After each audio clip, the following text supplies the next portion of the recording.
Hello everyone, welcome back to Quicks14Blog, Quicks14 here, showing you the first of hopefully many Ulduar vids.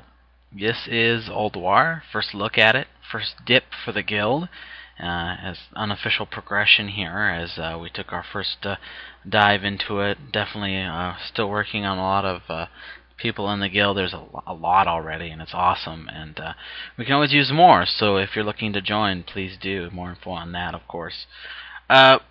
So this is Ulduar. As you can see here, we're set up here. I'd say about 75%, much like the next raid, 75% first time really in Ulduar.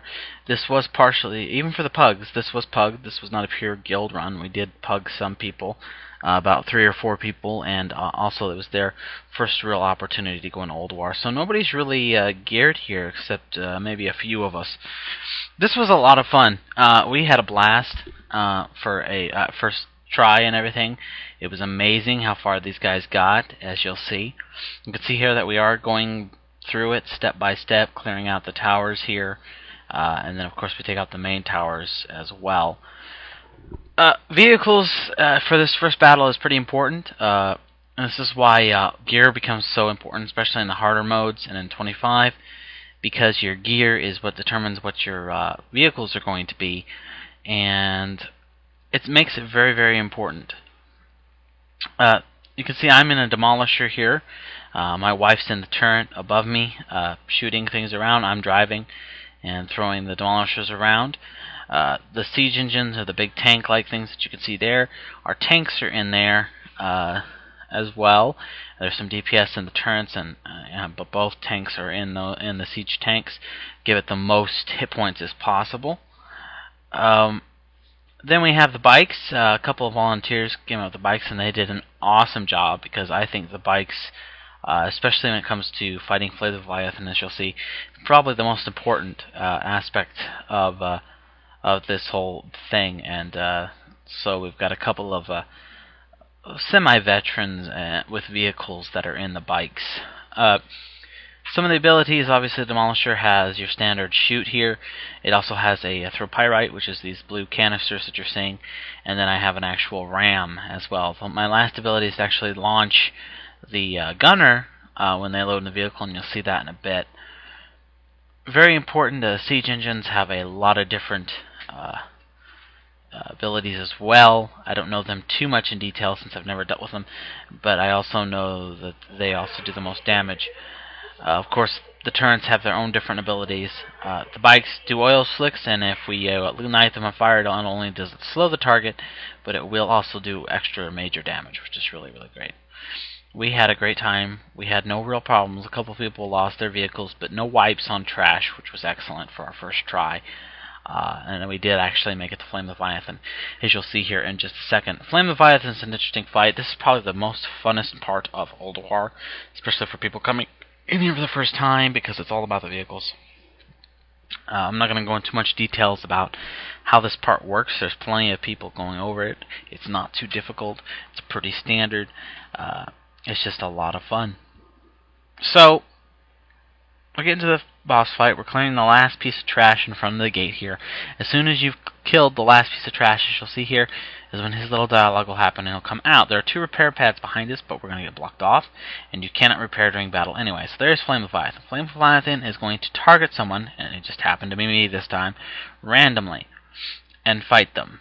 So, or to go after them. The best thing you can do is run like hell. So that's what we do here. Basically, I'm running like as much as I can, and then of course Flame Levaithan will choose a new target, and so much and so forth. As you can see here, I am getting ready to launch my wife, which I just did, I believe, and she's fighting the turrets. It's very important to kill the turrets. Probably not so much in normal standard mode if you take out all the towers, but in all honesty, doing it anyway is good practice. Once both turrets are down, he will overcharge, as you can see here, and you can fire everything you got at him.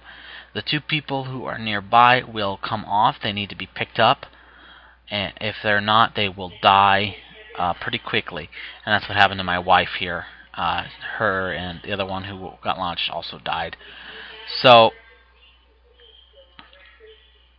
So we did as much damage as we could. We did pretty well for our first attempt here. We did wipe on this the first attempt. It was our very first attempt. But we got darn close to killing him, and then we took another stab at it, as you'll see here in a minute. He has many different abilities, as you can see. Does a flame vents, which are an AoE-like effect that he continues to do, which does AoE damage to pretty much everything and anyone. If you're on the ground and not in a vehicle, you'll pretty much die instantly. So, getting off your vehicle is not a good idea. As you can see here, he likes to pursue. The best strategy here is to run. You want to run in a circle best you can. Most of these vehicles have speed boosts. Obviously, bikes are pretty easy to do as long as you don't get too close. You should be just fine. Turrets are obviously a big deal. So you gotta watch it, because when he gets up to you, as you can see, he just pounds the crap out of you, and he will switch targets immediately. So you need to be careful. See how I got killed, and then our last little bits got killed. He got down to about 10%, I believe it was. It's ridiculously close. We almost one-shotted him. It was unfortunate, but didn't quite make it. But that's okay. We took another stab at it. We did much, much better this time, even though I got killed.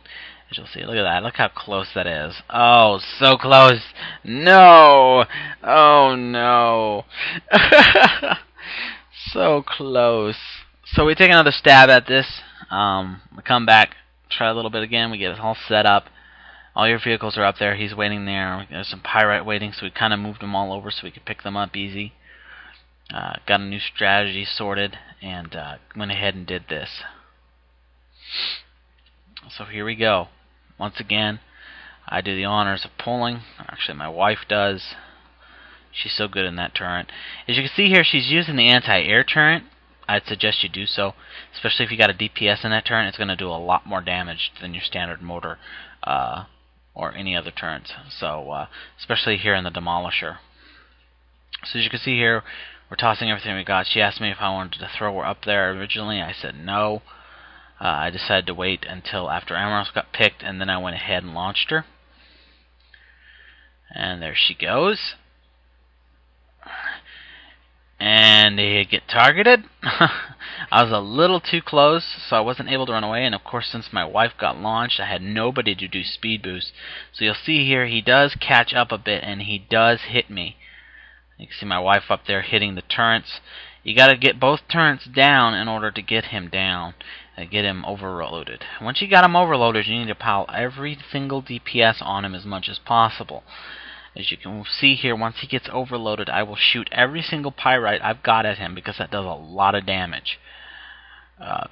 Getting up on top of him and actually ramming him is another good way to do damage, but I would only suggest siege engines do that. Demolishers doing that could be very, very dangerous, because of, well, once he comes back and his AoE happens, he might target you again.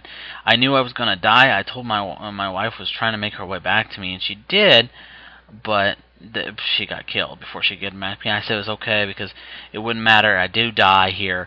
But as you can see, Flame Levaithan is almost dead himself, and we do down him here. We're doing massive damage, which was awesome. So he does target the rest of us, but we do get him down, which was so awesome. Everybody was excited. I was not expecting this to happen, as this was our first real try in this. This was just a way to get people enthused about running Ulduar and getting geared for him. So actually getting him down and getting some gear off of him for these guys was awesome. And of course our awesome pugs, which included Amaros, for those who on YouTube, and Amaros does some videos here on YouTube, and I would really suggest everyone go check him out. He's got some great WoW videos. He does a pally and a few other things that he covers. It's really, really cool. Cool guy. You might want to check that out. So we go ahead and loot him. Get our wonderful emblems, and of course everything else. So we check out the gear, which was some pretty sweet gear, especially from these people. So it worked out pretty nice. My wife just had to go take a look. I had to explain the loot rules here real fast for their pugs, because we do have two sets of loot rules depending if it's a pug or a guild run. So here is our loot. Very nice mace. Very, very nice mace. And also a nice helmet. A nice cloth helmet that that one of our warlocks, I believe, actually got his hands on. So that was an awesome upgrade for him. Very encouraging. And there's the last piece. So that was pretty much it.